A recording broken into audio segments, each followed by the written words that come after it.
There's absolutely no excuse for what just took place in that game. Bears fans, welcome back. Bear down. Bear down more than ever. 6 losses in a row after starting the season 4-2, and that game was completely in hand. For those who were with me on the live stream, I said over and over again, we're at the 50-yard line, 2 minutes left at the 2-minute warning. There's no excuse not to win this game, not even just tie it, but win this game. And the Bears found a way to do so.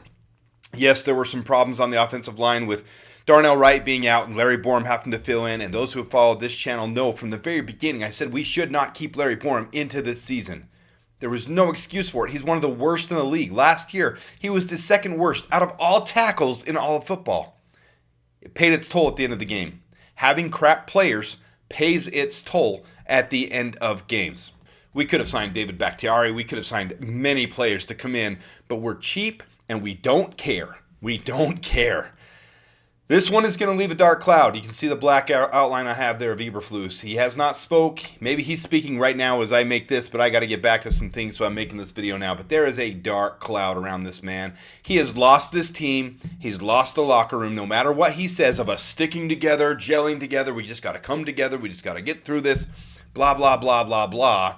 When there were 30 seconds left and Caleb got sacked, there's only so much Caleb can do to get guys back on the line. Timeout, coach. 3rd down. Timeout. Call an appropriate play.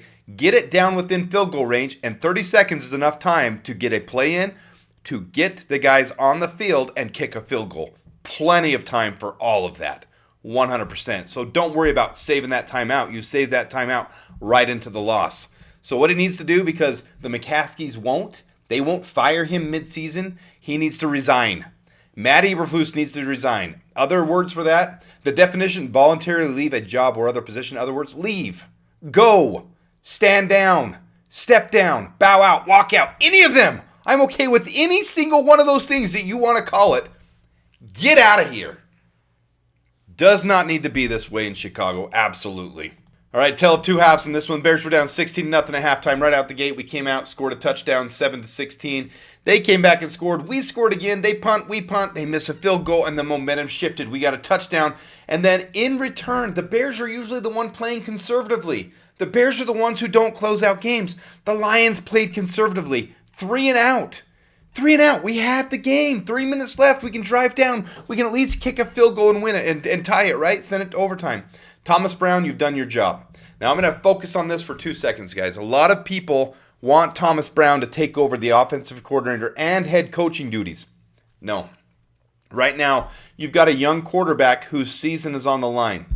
This guy right there in the background, number 18. Season on the line for him. Thomas Brown is making a world of difference. Now, Thomas Brown can go after this game, speak with Caleb and say, here's the things we could have done a little bit different. Caleb did hold the ball a lot longer in this game. Their defense, he should have been able to dissect it a little bit faster. Thomas Brown, it's not all perfect for Caleb. I'm not saying that. But when it mattered, when he needed to, Caleb marches this team down the field. 20 for 39, 256, 3 touchdowns, no interceptions yet again. 5 sacks, and I would say 3 of those sacks were on Caleb. So he needs to get a little bit better, a little bit crisper, a little bit cleaner, a little bit quicker, the biggest thing. But overall, this team did its job, and the coach fumbled it at the end of the game. Here's your big boys everybody wants to crap on. This is unofficial. This is PFF in-game, so it's unofficial. Tomorrow they'll have the official ones, but unofficial. Here's the big boys. Look at this pass blocking. And you guys want to crap on this offensive line? 88.9, 84.8, 83.1. Those 3 guys especially. Now, we know Darnell Wright went out of the game, only had 29 snaps there on pass blocking. And then you see Larry Borom came into the game. And when you have 34.2 and you're giving up 2 sacks and 2 hurries, 4 pressures, when the rest of the team only gave up 5 other pressures, that's bad.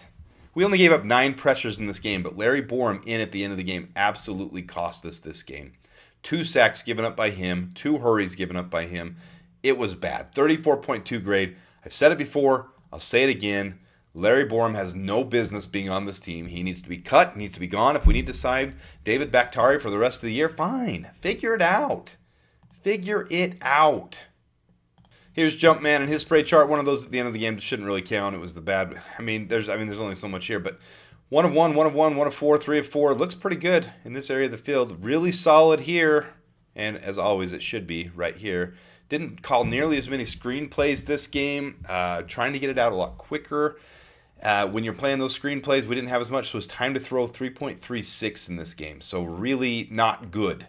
But overall, he played a very good game. He managed it and he handled it very well. I'm impressed by Caleb. Those who are hating on Caleb at this point are basically just hating on him to hate on him because they don't want to let go of Justin Fields. Justin Fields is a good quarterback. He's a developmental quarterback who is coming along. And you see it in chat threads already. You see it all over. He's not a top 10 quarterback in this league. He can work his way there, but some of those guys take 10, 15 years. Caleb is special. What he's doing for this team is special. And I feel confident in any game that he can win us the game. If that would have been handled differently at the end of the game, Caleb could have won us that game, 100%. We needed a better offensive line depth. Our starters are not bad, guys. I'm going to stick to that gun. Our starters are not bad. You look at these guys. You got Braxton Jones, Darnell Wright, Coleman Shelton, Matt Pryor. They're not bad. Problem is we have no depth because we haven't built this team properly. And then here's the other huge weakness on this team. The run defense actually came up and stepped up in this game. I was impressed with what they did. We still allowed 200 yards on the ground. Not good, but when it was critical time, when it was crunch time, they actually did a decent job. DeMarcus Walker's the biggest red eye on this team for this game. He allowed a lot to go through. Austin Booker, Jacob Martin, Gervon Dexter. Not good, but overall, a couple of these guys really stepped up where they needed to. The secondary, the linebackers stepped up when they needed to, and then the pass rush. Look, there's no positive green grades here. I mean, it was just okay. We need more pressure on them to be able to stop them, but really, we did stop when it was critical time when we needed to. But this defensive line has to get revamped 100% this offseason. And then last but not least, your coverage grades, your secondary. You see a lot of these 4 out of 6 receptions, 2 out of 4, but down here at the bottom, 1 out of 1, 3 out of 5, 3 out of 5, 1 out of 1, 1 out of 3 out of 5, 21 for 31, 67% receiving. It's not bad at all. 2 prospect ups by Kyler Gordon, always good by him. Jalen Johnson with another 127.1 NFL passer rating against him, absolutely terrible. Terrell Smith, to me, continues to show signs of being a great defender. Really like seeing him. Tyreek Stevenson had a good punch out. He forced the fumble that happened. So decent game by them. But overall, the secondary is lacking this year. And it's just uninspired. I think more than anything because Flus is over the secondary. He's lost them. He's lost this team. He's lost this secondary. So more than anything, he just needs to go. If he has to resign, fine, resign. I've said right along that we're not going to get rid of him midseason. It's just not the Bears' way. So I don't see it happening. I'm going to go in and tune in now to his press conference. I'm sure it's going to be a lot of hot air. It's going to be a lot of we're going to keep the team together. But tomorrow morning, he either needs to resign or the McCaskies need to make the tough decision on a mini-bye. Because we have 10 days now until we face the Niners in San Francisco. 10 days is plenty of time to bring in whoever you're going to have as the interim head coach. Eric Washington, most likely. At this point, bring in Bill Belichick. I mean, honestly, bring him in. It's not worse than what we're having now. At least Bill Belichick knows how to handle games. These guys can play the game. They can play it and let Thomas Brown manage the offense. And Bill Belichick come in and he can manage games. He's won how many Super Bowls? So he needs to resign. He needs to be gone by tomorrow morning, whether it's the McCaskies making a tough decision, Ryan Poles and Kevin Warren sitting down and making that tough decision and getting him out of the house, or he needs to be fired or gone. Either way, he needs to be gone. Hang in there, guys. Bear down. We're basically done for this year. We're mathematically almost eliminated. It would take a miracle for us to make the playoffs and several teams sucking where they shouldn't suck. The Packers squeaked in at 9-7 last year. We would have to squeak in that. It's not happening. We're done at this point. We're 4-8. We're worse than where we were last year. We are not building cohesion, momentum with this head coach. He's got to go. He's got to go. He's got to go. Bear down.